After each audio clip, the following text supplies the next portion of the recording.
सभी सखियों को जय जय श्री राधे। आशा करती हूँ सभी प्रसन्न होंगे और श्री जी की भक्ति में होंगे।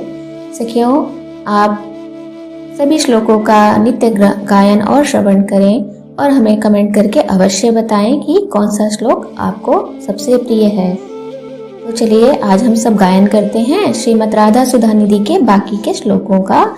और आज की श्लोक संख्या रहेगी 51 से 55। श्लोक संख्या 51 है।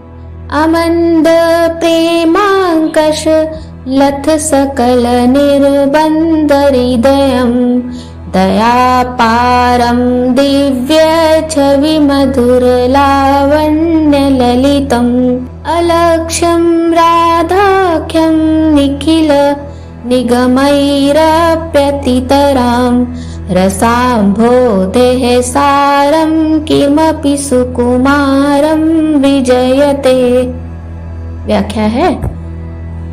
समस्त वेदों से भी अत्यंत अलक्षित रस सागर के सार रूप किसी अनिर्वचनीय श्री राधा नामक सुकुमार तत्व की जय हो, जिसके हृदय के समस्त निर्बंध मान आदि आग्रह तीव्र प्रेम से चिन्हित होने के कारण शिथिल हो गए हैं, जो अलौकिक कांति के कारण मधुर और लावण्य के कारण ललित बना हुआ है और जो दयालुता की अवधि है।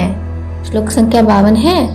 दुकूलम विम्राणामथ कुच तटे कंचुक पटम प्रसादम स्वामिन्यः स्वकरतल दत्तं प्रणयतः स्थितां नित्यं पाशर्वै विविध परिचर्यैकचतुरां किशोरीमात्मानं किमहि सुकुमारीं न कुलये।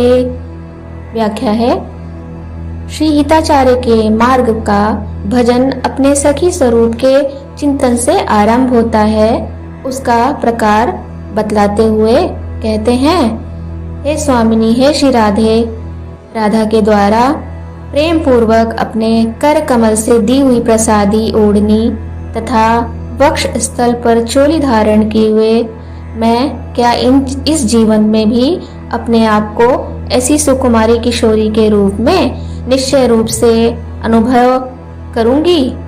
कभी क्या मैं अनुभव कर पाऊंगी, जो अनेक प्रकार की सेवाओं में पूर्ण निपुण हैं और अपनी स्वामिनी के नित्य समीप में स्थित हैं।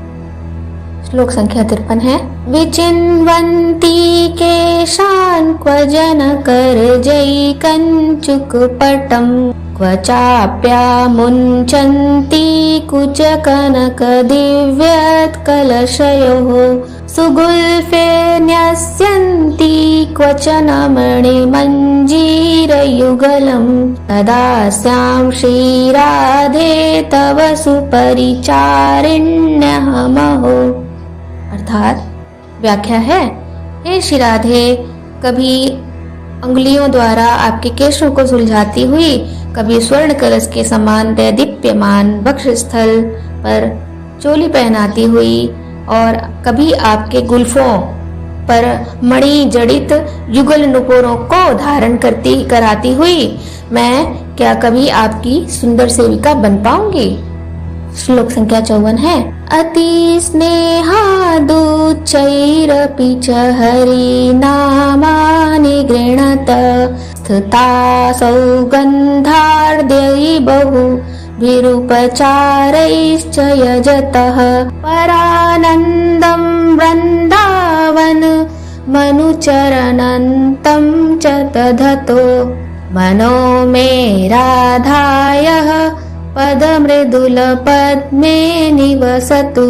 अर्थात श्री राधा चरण कमलों के प्रति अपने मन में सर्वोपरि आसक्ति की कामना करते हुए कहते हैं, अत्यंत स्नेह से तथा ऊंचे स्वर से श्री हरि का नाम उच्चारण करते हुए भी तथा सुगंधित तिलक चंदन आदि बहु प्रकार की सामग्रियों से उनका पूजन करते हुए भी एवं वृंदावन में विचरण करते हुए उन परमानंद स्वरूप का ध्यान करते हुए भी मेरा मन श्री राधा के कोमल चरण कमलों में निवास करता रहे, ऐसी श्रीहित हरिवंशजू कामना करते हैं।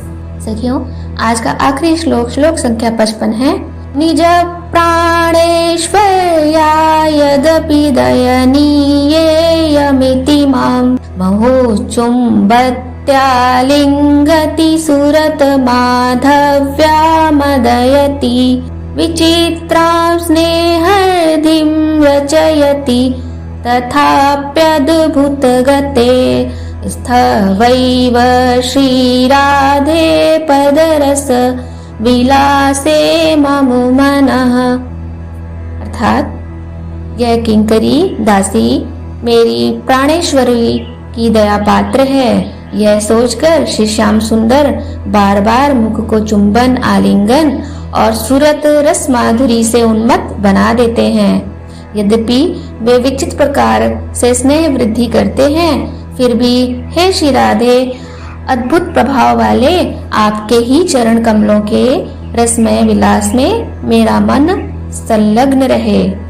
यहाँ श्री नाभा जी ने श्री हिताचार्य को अपने हृदय में श्री राधा चरणों की प्रधानता रखकर अत्यंत सुदृढ़ उपासना करने वाला कहा है। श्री राधा चरण प्रधान हृदय अति सुदृढ़ उपासी अपनी उस अद्भुत निष्ठा का प्रकाशन वे इस श्लोक में अद्भुत ढंग से कर रहे हैं। जिन श्री श्याम सुंदर के एक कृपा कटाक्ष के लिए ब्रज गोपिकाएं लालायित रहती हैं और सदैव प्राप्त नहीं कर पाती हैं, वही श्री श्याम सुंदर अपनी प्राणेश्वरी श्री राधा का नाता मानकर श्री हित सखी हिताचार्य जो सखी के रूप में हैं, उनको श्रृंगारिक प्रेम की मदिरा से मत बनाना चाह रहे हैं और वे यह कह रही हैं कि श्री श्याम सुंदर की इस प्रकार की कृपा अयाचित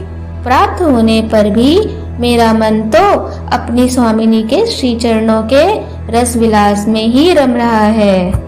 अब रही श्री श्याम सुंदर की बात, सो श्री हिताचार्य की रस पद्धति में उनका भी श्री राधा के प्रति अनन्य प्रेम है, तो फिर उन्होंने इस प्रकार की चेष्टा सहचरी के प्रति क्यों की?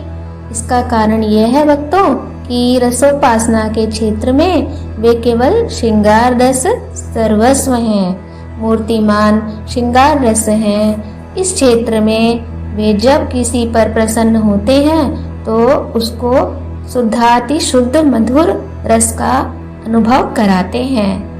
ब्रज सुंदरियों ने उनके इस रूप से प्रीति की और श्री श्याम सुंदर ने उनको अपने स्वरूप भूत रस की अनुभूति कराई थी।